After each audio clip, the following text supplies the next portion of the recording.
Bowers. Here. Sonny Mason. Here. David Mohan. David Bragg. Here. All right, do I hear a motion to excuse Commissioner Vincent and Bragg? So moved. Second. Have a motion and a second. All in favor say aye. Aye. Okay, this all stand for the invocation. Pledge. I pledge allegiance to the flag of the United States of America and to the republic for which it stands, one nation, under God, indivisible, with liberty and justice for all. Alice. Heavenly Father, we thank you for each and every one that is present. We ask that you be with us, lead, guide, and direct us in things that you would have us do. All of this we ask in your precious loving name. Amen.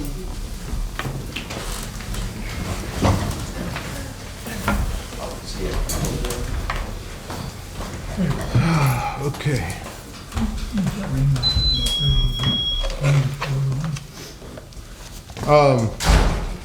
Approval of the agenda. If there's no changes, do I hear a motion to approve the agenda as written? So moved. Second. Have a motion and a second. All in favor say aye. Aye. Any opposed? And next is the approval of the minutes, July 1st meeting, 2024. Hopefully everybody had a chance to take a look at them. If there's no changes, do I hear a motion to approve? Motion to approve. Second. I have a motion and a second. All in favor say aye. Aye. Okay. Department report, Code Enforcement Officer, Lieutenant Chris Jensen. Just move that thing out of the way. I will, sir. Sir. Sir. Yes, sir.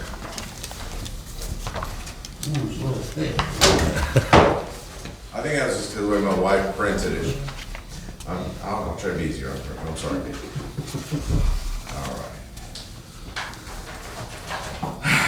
All right, July, here we go. Let's see here.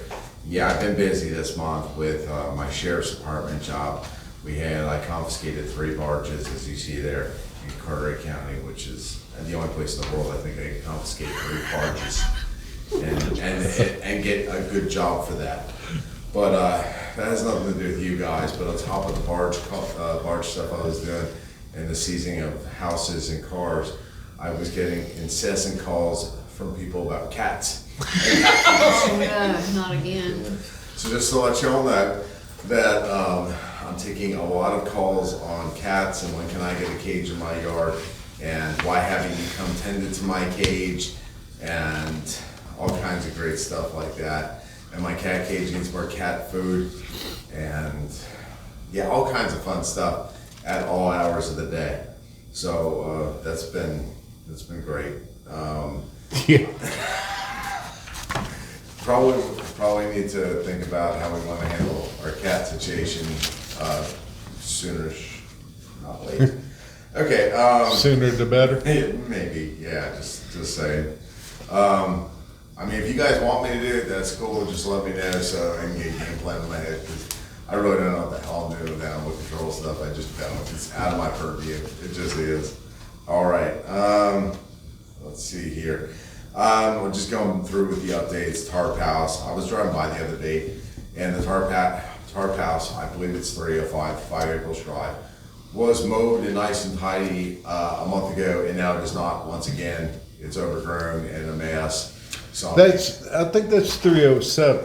307. See, I always screwed the address. That's fine, but You know what I'm talking about, the Tarp House. It's got a new roof on it now, so we call it Tarp House. yeah, but can't we, you notified them folks before. I did, and they cleaned it up, and they mowed it.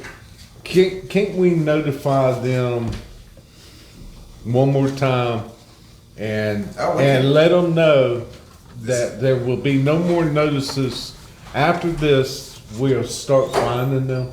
Yeah, we'll start cleaning it ourselves and charging them for the fee, Yeah, getting it cleaned up. I mean, basically, it's just a mow. It's like getting a haircut. They just gotta mow the damn grass. I know, and it looks horrible again. Yeah, it So, does. They had it nice for a couple of weeks. Now it's horrible again. yes. I just didn't say yesterday or Sunday when I was driving around. Okay, let's see, 2 and 9, I said I was gonna close the case. In fact, I have closed the case now, so it's just, I just wanted, I'll take that out of the notes on the next one because it's closed.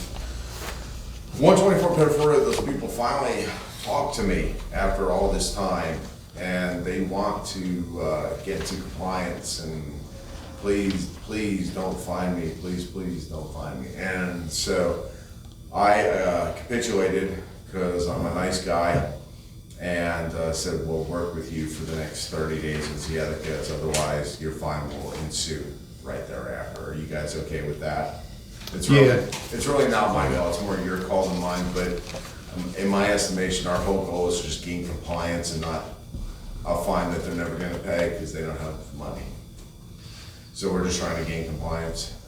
But his neighbors are calling me.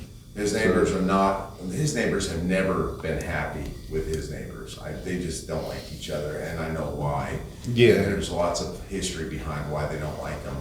And they're not the bestest of people either. And just to put a period on it, or a cherry on the top, they have a refrigerator on their front deck, which, yeah, and they think it's cool. I tell them that's not cool. They say it is cool. So I'll be working on that this month, and we'll see what goes from there. Is that okay with you guys? Yeah. Yeah. I told them I would consult the board, and I talked to them 2 days ago. I consult the board for their opinion, because we've gone way past the point of no return on this one. And that's just like the 30 days on the other one. Yeah. At 30 days, if it's not done, Then I just Do it. I just gotta progress on. yeah. Yeah. Yeah. Yeah, and I told them I don't know if we're legal to do this, but I said, well, I'll give you 30 days, but you're not getting a fine option. We're going straight to nuclear. I'm gonna clean the place out for you, and we're just gonna charge you the whole nut. Yeah, so if they want anything, they better get it inside. Right, and that's kind of where I left it. So I think I'm legal to do that because of the notices I've given them. Brett could answer that question better than I, of course. But I think we're okay with that. But they kind of agreed to my terms. You know, they were like, okay, if it's weird. It's not gonna take but 2 or 3 of those in the town of Pelletier, and then they're gonna know you mean business. Yeah. I mean, that's the way I look at it. And that's what we did with the last group of them. Right. You know, we just cleaned them right out. Yeah. And then they're still talking about that. As a matter of fact, the one I did in December is right across the street from this address. So the lady was like pleading, please don't do that to us, please don't do that. I said, you should have really answered all the mail I've given you. Yeah. The correspondence I've tried. Oh, I'm busy, I'm out of work. And she was, I said, what job do you have? You don't have a job. What are you talking about? Anyway, all right. This is turning into a long thing. So is everybody else. Okay. Still mow my grass. Apologies. All right, 1105/1106 Highway 58, which is our lawnmower factory place. Yeah, he's something. He mowed out the ditches and then left the tree shrubbery right along the driveways going in and out of the place. And yeah, so I'm probably gonna end up. And I told him to get those things out there. I think I'm fine with him. Isn't that a fire hydrants? Hey, He's gonna have a heck of a water bill next month. The water's been running down the road there for about 2 weeks behind that building. Well, how about that? I mean, it kind of gives off, he could be blocking the ditches with those trees Yeah. growing in like that. But I think I'm just gonna put him right on fine from now on because I am so over this guy. He's a piece of work. And he plans to get out of the business in about 5 months. I said, sir, it can't be soon enough. Please get out of the business and move on with your happy life. Thank you, sir. Have a good day. Okay, 133 Sandsboro Lane. Angela Becker, again, I have in quotations. So she has slowly started to clean out her adjacent property to her wonderful home there on her street. And when I say slowly, I mean like she may have moved to rock. It's all her friends / boyfriend, I'm trying to be correct here, but it's, her dude keeps dropping off loads of construction debris onto her property. So I said, well, since I said, I guess you're thinking about it, Angela, I said, my goal is to gain compliance with you. I said, go ahead and have homeboy come up here and move out all the damn construction debris.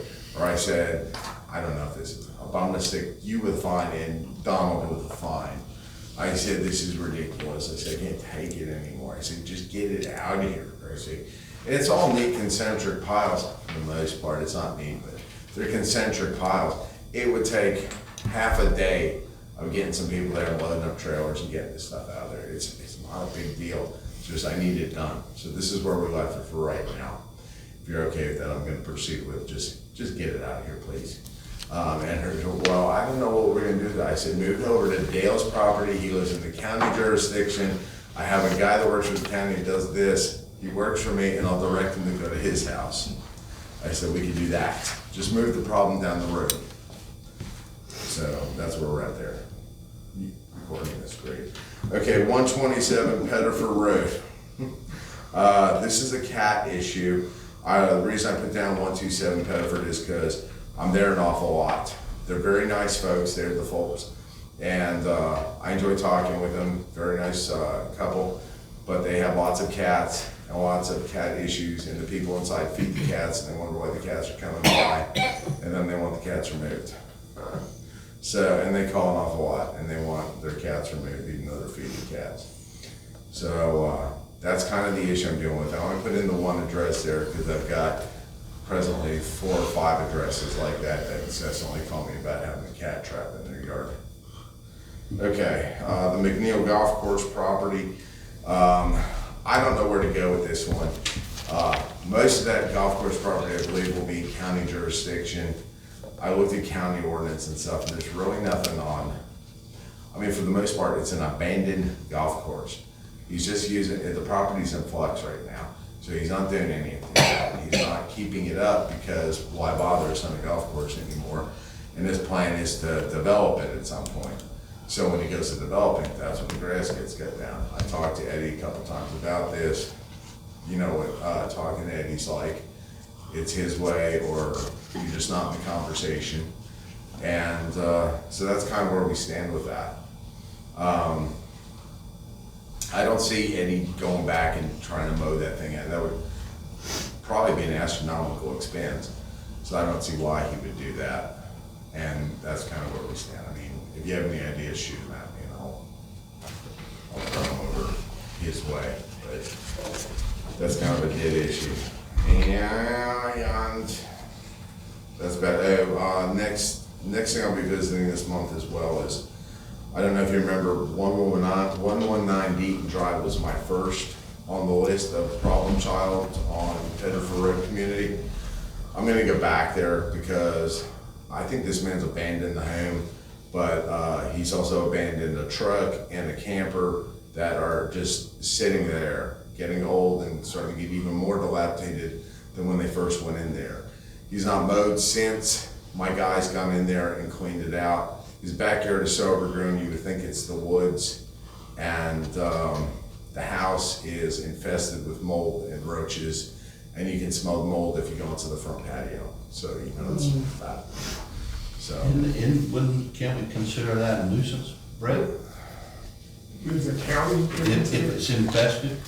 It would be a county issue, yeah, I think. Are we in the town limits? This is a house we're talking about within the town limits, yes. Yeah, the county would Would enforce it. I mean, we'd be enforcing our ordinance on property within the town, unless it's a health department issue. Are you saying it's a health risk? It could be, I mean, the testing would have to be done by actually making entry, I believe, right? To do the necessary tests to see if it's a health hazard.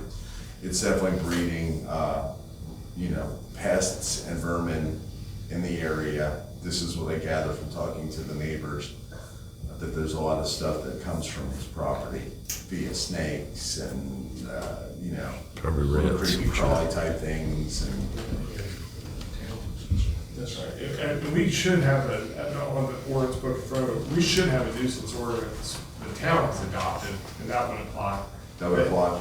Yeah, the health department in Florida is dealing with more like, communicable diseases, things of that nature, right? But Yeah. if it's just like a, yeah, animal issue. So what can we do in that for, eventuality then? Why don't you give me a call and we'll look through the ordinance and Okay. we'll come up with a plan. Oh, it sounds like a plan, okay. Move some cats into the house. Yeah, because I keep Mice and cats in rats. my cage and drop them off there. Good plan, Dale. All right. He's being nice, I can tell. I like that, the two birds with one stone. Okay. So let's go on to the sheriff's department side of my little report. We had a surprisingly low call volume this month. I'm not sure what that was attributed to. I think they changed some of the way they documented the calls between towns and ETJ and stuff. They changed the map lines a little bit. That's what I gathered anyway, but it was 91 calls for service, and it kind of inverted between your calls and the calls to the ETJ. Usually it's a closer quotient between the two. But there were 54 calls for service ETJ, 37 calls for service in town. The 37 calls in town, nothing's really changed there as far as the types of calls that were put out. It was your domestics mostly. I think for the majority of them, they were domestic type situations for your call volume. And in the ETJ, it was domestics, fights, and drug-related calls for your ETJ. But there was really no theft, no stealing of anything that was going on that I noticed. It was mostly those types of calls. But you can see it for yourself because I included the call volumes in the back there. Any questions? No? No, sir. We good? No. All right, and I got the number on the CC one, and I'll give it to you. All right. Thank you, gentlemen. All right, next is West Carter Fire and EMS report. I'd like everybody to meet, this is our new chief, Mike Pena. How we doing? I'm gonna keep mine a little shorter than Jensen. Please do. So, the month of July, we wound up with 179 calls for service. That was a 21% decrease from last year. Last year, we had 228 calls, this year is 179. Pelletier had 22 total for the month of July. 18 were EMS, we had one fire call, illegal burning, one NBC, and 2 canceled en routes. So right now, we are above completely than last year. So we're running about 8% above where we were last year total out right now. Last July, not this past one, but the 2023 was kind of an anomaly year. We hit over 200 calls. We've been averaging about 170, which was right on par. The fire marshal's report, Bob wasn't able to be here tonight. We had 2 big events this past month. One of them this past weekend was the blood drive. I believe we had 28, he said we had 28 people come out for the blood drive. And the one that we put on, all the blood donated stays in Carteret County. And I think he said there was 2 or 3 folks he had talked to that were from Pelletier that went to the blood drive. We did a smoke detector canvas, and that was up in the Stella area on the Farron Ward. I believe they put out 24 new smoke detectors just in that canvas. They did 27 inspections. Pelletier had 4 of them. Violations were issued 11, totaled out. We did 52 between smoke detectors and putting out CO detectors and fire extinguishers. Been a pretty successful program with the prevention and education and doing the inspections. It's really, I know he works close with Chris on a bunch of stuff in town, so. Any questions? Bye. Sweet. What's your name again? Michael. Hi, Michael. Welcome. Thank you, Mike. Yep. Okay.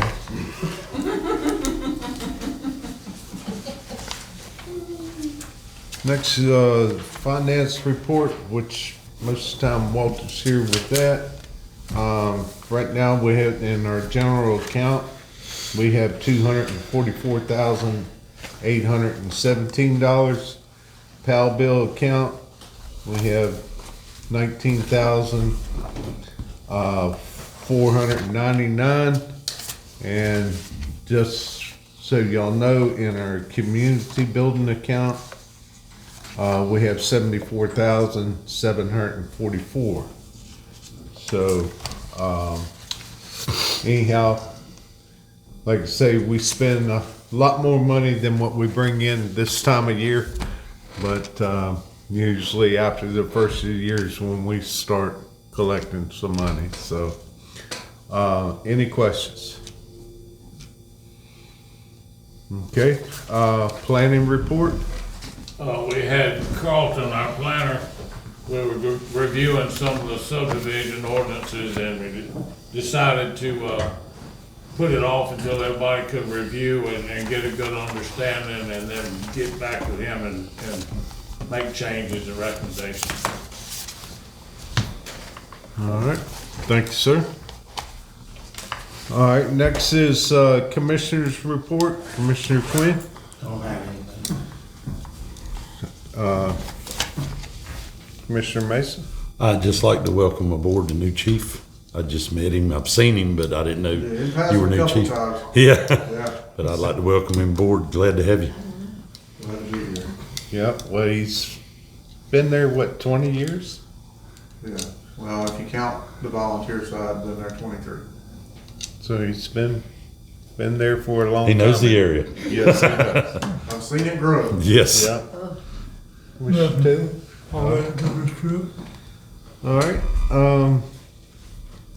we got one thing, of course, you know, when we passed our budget, we also, you know, Carlton's, I guess, contract for Carlton through ECC, was in our budget. I got, everything here to keep him, keep ECC to doing our planning. So is everybody still okay with that? Do I hear a motion for me to sign the contract with ECC for our planner? Make a motion. Motion, we sign the contract with the planner. I'll second that. I have a motion and a second. All in favor, say aye. Aye. Okay. All right, that's all I had.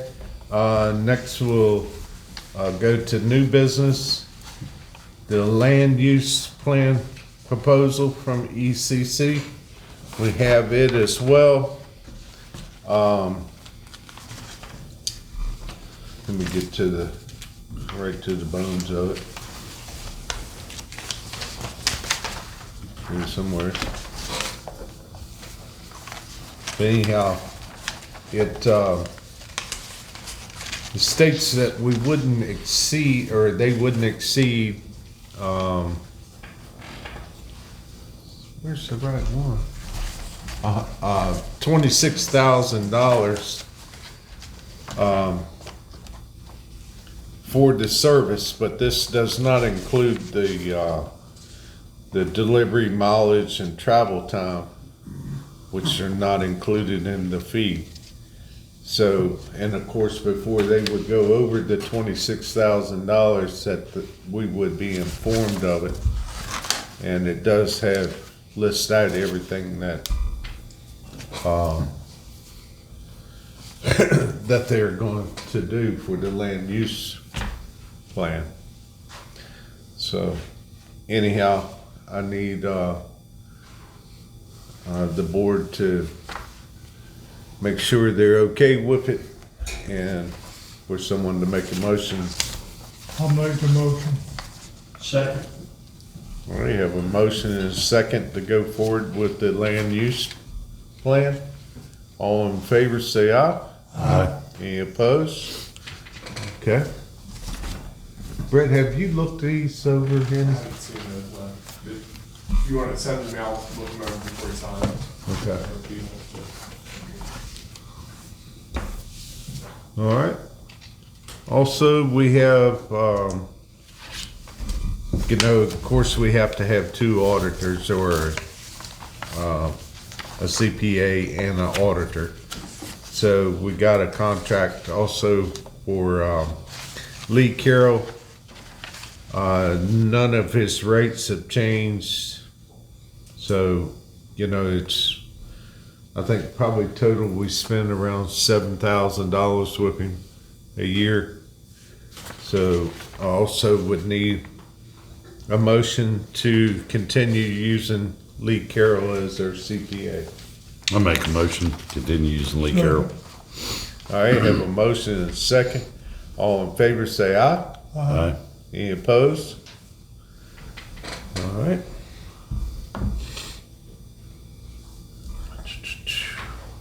All right, public comment. Question, who is responsible for cleaning up that junkyard down by the bridge? I don't think it's in town. Which one? Are you talking about the diesel mechanic shop? Whatever it is, right there at the bridge, Pelican Point with the bridge, it is an eyesore and disastrous for this town. We try to keep our town cleaned up, and then we have that eyesore. I'll talk to my guy that works for me in the county and have him go over and all it. Thank you. Okay, Bill? I've got a question. On our maps over here, it's showing the green areas as R20. How restrictive is that? Now, like the development that was put behind us, is it R20? Yes. How can we increase it to make it where the lots have to be bigger? We did that not too long ago. Okay, so it's not reflecting on the map over here. So what was it? Well, we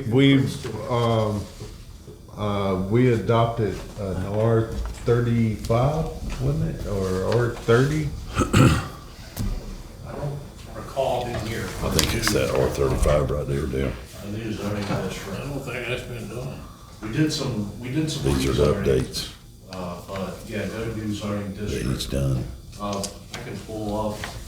Where's this off of? This is off of that stuff Carlton did for the zoning ordinances. Yeah, we do have an R35 district, Yes. So would Just that happened to be be part right of on the top green of it. area? You're talking about. that we see? Yeah, because it's, green, I believe the green area is an R20. Yes. Yeah, the green, the orange is R20M, which is basically R20, but, I don't recall, what parcels are the, R35. no, none of them yet. Okay. This That was, would we, require rezoning, or a map, it would require a map amendment. Because we created, the zoning district was created in the text of the ordinance, but it currently doesn't apply to any parcel. We didn't like reassign, we didn't change our 20 parcels over to R35. We just created that new R35 designation, so. Okay, so would that be for new development in the green areas there? That's currently, the green, represents the R20 zoning district Okay. at this time. Okay, the rural agriculture, now, would that be the R30 or R35 or whatever? Rural agriculture is its own, zoning district. It's its own designation. It's separate from the R20 and R35 single family residential district. Yeah, but we know it's gonna be developed. We know all that blue area is gonna be developed. So how do we do that when somebody brings a plat in? Do we say it's R35 or whatever? when they bring it in, and if it's, zone RA, then they have to have it rezoned. And the town planning board can let them know right off, you know, this is what we'll probably accept. I don't know if there's, how much, I don't know all the legal Well, I mean, part of it. Mr. Mayor, until you designate parcels R35, then there are no parcels that are subject to those rules and regulations. Right. What you're referring to is if someone voluntarily wants to become R35, they would have to request a rezoning. But the town could also, on its own, reclassify properties and rezone properties. Now, there's a process you have to go through. You have to have notices and all that kind of stuff out there. But to answer this gentleman's question, right now, there are no parcels within the town that are subject to the R35. Okay. So there is a process that the town could take The to do town that. definitely could initiate it. That's not gonna affect any existing subdivision, Right. nor would it affect any subdivision that has its, permits already in place and things of that nature. But if that's something the town wants to look at, then I would suggest maybe Carlton and the board, the planning board maybe would be a good place to start it. Which parcels make sense for that R35 zone? Well, we really need to really look at it really hard. If you look at everything that's in Pelletier, everything either going into Starkey's Creek, or it's going into Pettiford's Creek or Pettiford Bay. At the rate of this building that's going on now and the amount of pollution that's coming off, we get Highway 58, we get the Loop Road, we get every one of those developments that dump either into Starkey's Creek or Pettiford Bay or Pettiford's Creek. If we don't make a decision and pursue going for that R35, we're gonna lose Pettiford's Creek and we're gonna lose Starkey's Creek. Starkey's Creek is a primary nursery area. Pettiford's Creek, Pettiford Bay is secondary nursery area. Right now, the state is not doing a blooming thing about any of this development, even though we're getting tremendous discharge and runoff from these developments. If the town doesn't make a stance now, when they start developing that farmland, which we know it's gonna be developed, and even that section in the green is gonna be developed, if we don't do it now, we're gonna have so much runoff and discharge, because where in the heck are they gonna put the water? Where's it gonna go? How are they gonna control it? They can't. It all goes right into Pettiford's, or it's gonna go into Starkey's. And if we don't protect it now, we're gonna lose Pettiford's, Pettiford Bay, and Starkey Creek. So I think the town needs to really take the initiative to say, we either need to do a better job of development. Even that development behind us, there should have been one house per 5 acres on that 58 acres they developed out there.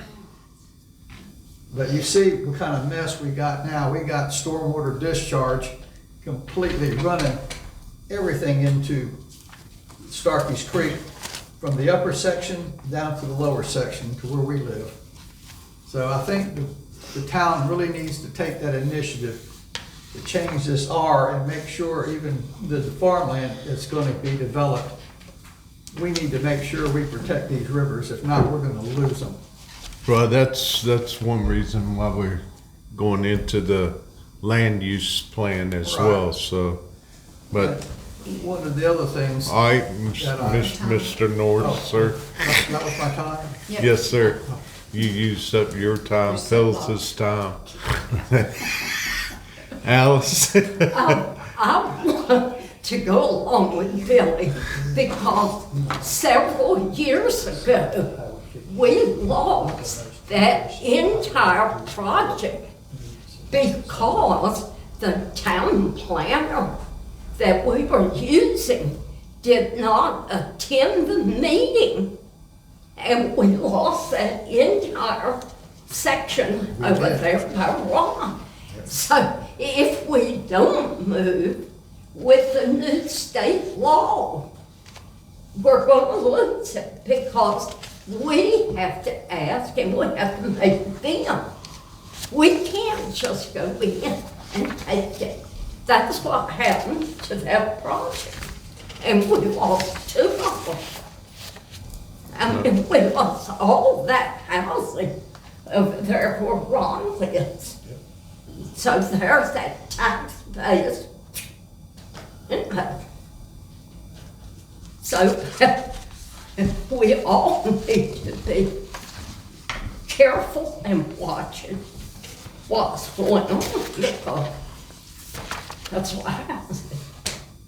Okay. Anybody else? Phyllis? Well, I'm not gonna piggyback what he was on, but I know everyone is very concerned about the safety of Highway 58. It's becoming one of the most dangerous roads around. What can we do about it? I don't know if there's anything the town can do about it. I mean, DOT road, DOT. yeah.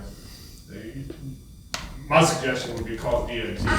shouldn't be giving Nelson horse. It's not even in the 10-year TIF plan, is it? No. No, not at all. Nor the 25-year plan. I know it's not the 10-year because I've already asked about that. So it's, and of course, they just keep, they have the, Highway 70 alternate route this way I to think this summer, Once they get so, that done, it'll take a little relief off of it. Yeah. Hopefully.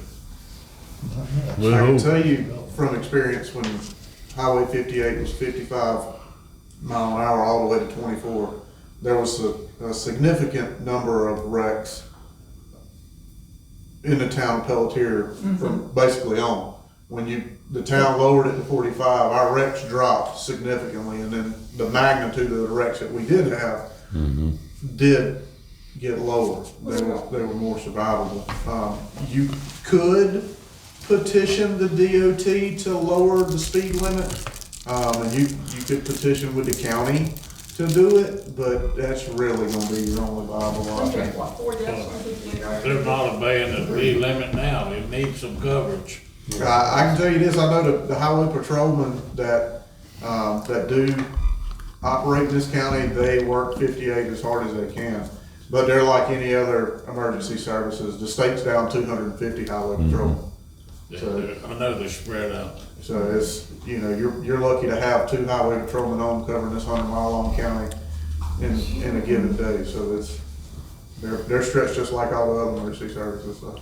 But I know if Rob Nelby's on, you best not do a whole lot Yeah. on 58. All right, we take one more, Wendy. Yes, so I have the property right there where it changes from 45 to 55. You don't know how many times I've seen, because they know it changes, they start before it turns 55.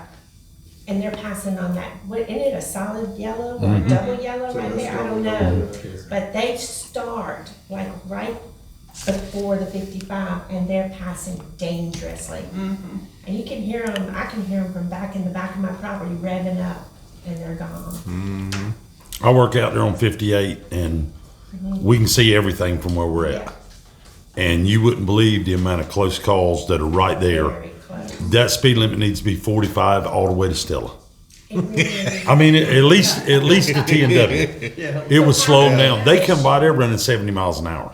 How do we petition? He suggested it. Why don't we walk that walk? So, you could get with the county manager and talk with them, and then you're gonna have to petition the NCDOT. I mean, so it's, and that's gonna be anybody that's dealt with the DOT. That's a battle. It's gonna be an uphill That's a battle. from jump. We fought with DOT for probably 10 years, trying to get Taylor Notion changed to put a stoplight there, because we had so many deaths, and they told us, yes, you've had that many deaths, you just haven't had them close enough together. Wow. But they did make a change. They did make a change, They and made a change. the They thing did about, help. like Taylor Notion Road used to be designed that way in the beginning. And it changed 4 times, and it's now back to that. So, but unless you have a certain amount of deaths in a certain amount of time, they're not gonna put a stoplight up.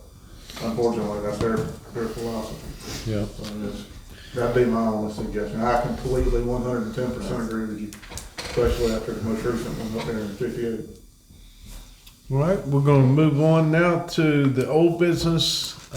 We got the shed ordinance amendment. I think that was put on, it's been on hold for a little while. Yeah, still on hold? The plan, I think so. Okay. All right. I'd like to get the subdivision stuff squared away so we can just do it all at once and save us. So it's on hold indefinitely? No, until not next month? indefinitely, just until we can, But I mean, is it going to next month? Or yeah, just- we'll just okay. push it, Just keep pushing it until, Okay. all right, save all right, the number 3. but I'll do that. okay. How about the anchoring of, accessory structures? Yes, I was trying, I'm trying to find a way that we can have anchoring requirements for accessory structures. And, I was referred to the Brunswick County, UDO, their Unified Development Ordinance, which is basically just they take their zoning regulations, their subdivision regulations, and other land use related regulations. They put it all into one document. They're still distinct regulations. Subdivision and zoning are clearly distinct, but they overlap and they kind of work together, or not really overlap. They're supposed to be kind of interlocking. So yeah, the Brunswick County UDO, they do have anchoring for accessory structures. It's required in certain circumstances in the Brunswick County UDO. And that's in Article 6, which is their flood damage prevention portion of their UDO.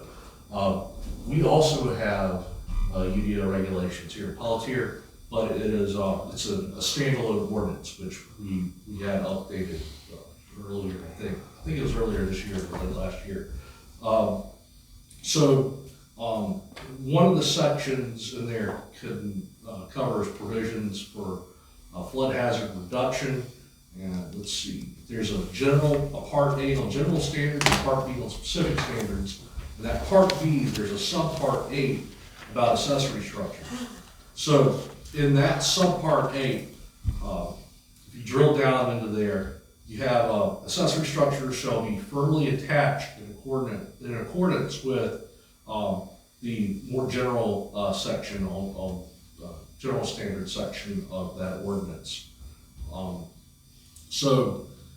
The thing about that section, the general standard section and the specific standard section for accessory structures, is that these requirements only apply to structures placed within the flood hazard area. That flood hazard area is determined by FEMA maps. And there's situations where those maps can be updated or amended or modified, but they're ultimately based on standards set by FEMA. That special flood hazard area is defined within the ordinance as land in the floodplain subject to a 1% or greater change in being flooded within a given year. Let's see. So yeah, we have similar provisions here in Pelletier with the standalone and flood damage prevention ordinance. They're almost exactly the same. There's a section A for general standards, section B for specific standards under one of the articles for in the flood damage prevention ordinance. But again, same with just like as with the Brunswick County UDO, these standards apply specifically to special flood hazard areas. So that's where we're at right now. There's similar, I think exactly the same requirements for Pelletier and Brunswick County for anchoring accessory structures, but it applies specifically to special flood hazard areas. Our flood ordinance is administered by the county, but and also want to make everybody aware that I check for flood ordinance compliance when I'm doing zoning. So I'm not going to issue, or I shouldn't issue a zoning compliance permit until I know that that they've gotten proper approval from the county to administer the town's own ordinance. So just keep that in mind. There is a level of review and protection, but right now it seems that these requirements can only be applied to a special flood hazard area. That's crazy. That I mean, is because ridiculous. it should be in Wind. Should be high me. winds as well. I know, yeah, but this is specifically for flood hazards. I looked at chapter 143 of the general statutes, which covers state departments, institutions, and commissions. Article 9 covers, within that chapter, covers building code, council, residential code, North Carolina State Building Code. One of the sections in there states that the North Carolina State Building Code, except as otherwise provided in this section, the North Carolina State Building Code shall apply throughout the state from its time of adoption. So, approved rules shall be effective in accordance with another section.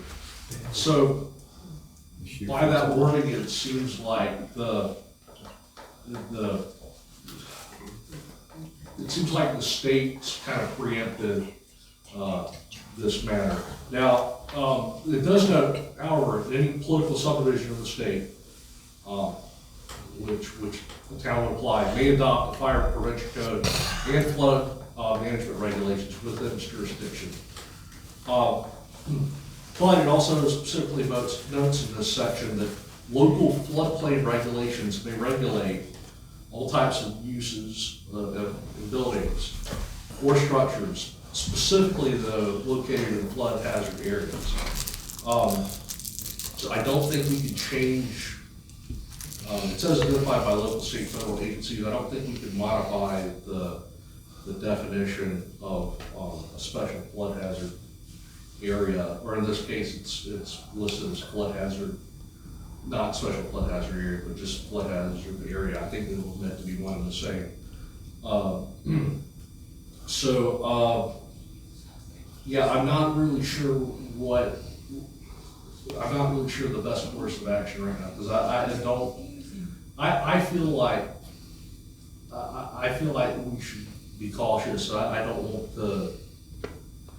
for the town to make a regulation and the state come in and say, hey, you can't do that, because that's pretty much how they operate with, the building code. We have to follow the building code to be, But if someone puts a shed up,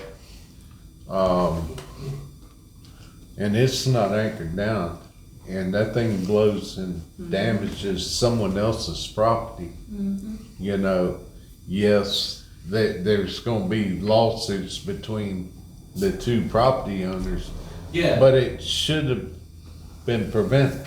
Yeah, I'm not arguing that, I'm not arguing that there should be better standards for keeping things tied down.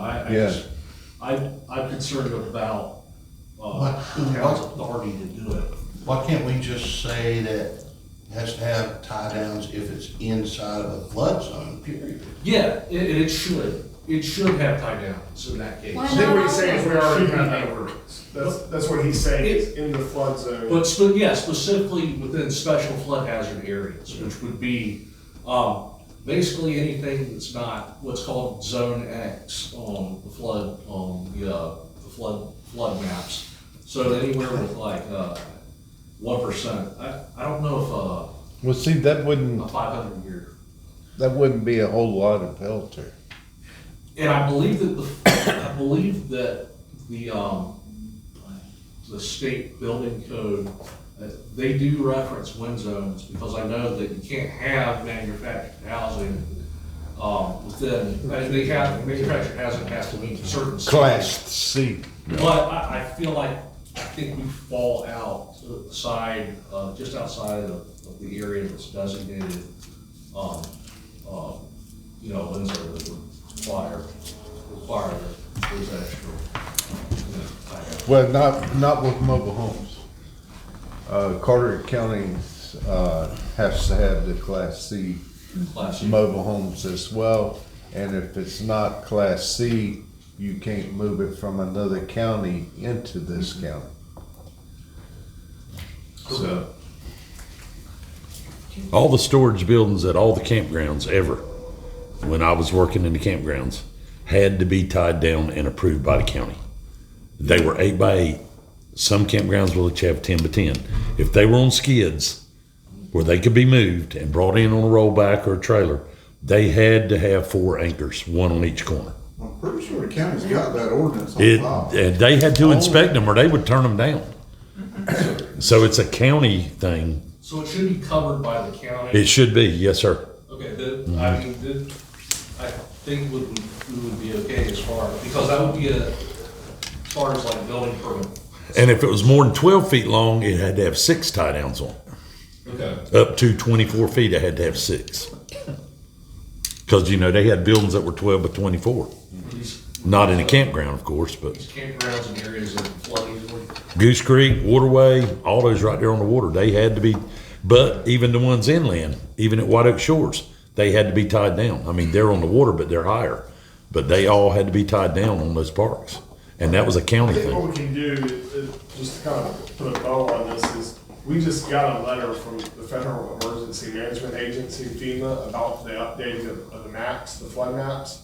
And maybe we'll have a better understanding as to where those areas are. I'd like to see them. And we can show you where those areas are, which are covered, and show you the ordinance that we currently have that applies to those areas.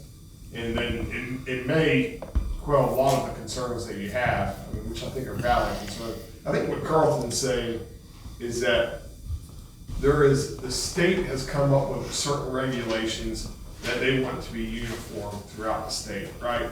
So if the mayor goes builds a house here versus builds a house in Jacksonville or to Beaufort or whatever, he doesn't have to go look through 15 different books to find out what requirements apply, right? So that's why the building code frames a lot of other things.